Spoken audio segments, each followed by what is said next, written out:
रोज रोज मिले बोला वही छौड़ी बुझो ही नहीं हमर फील के। आगे रोज रोज मिले बोला वही छौड़ी बुझो ही नहीं हमर फील के।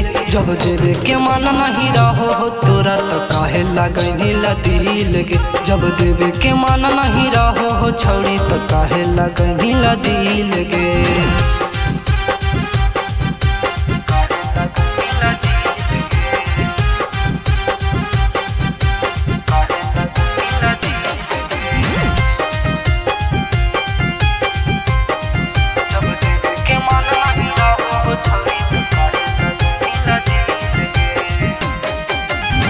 जब जब मंगियो छौड़ी करो ही बहाना गे। ससुरा में भातारा के देही कैसे रोजाना गे। जब जब मंगियो छौड़ी करो ही बहाना गे। ससुरा में भातारा के देही कैसे रोजाना गे। झूठों के खाली तू कहो ही छौड़ी तोड़े देबो तोरा सील रे।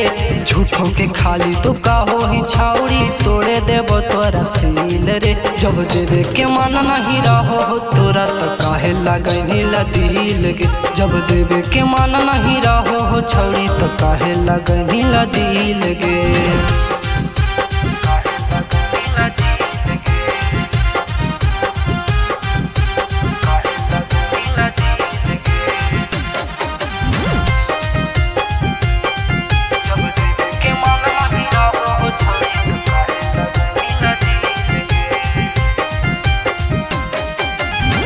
बाबू सुन कह के छौड़ी प्यार में फंसाबोही।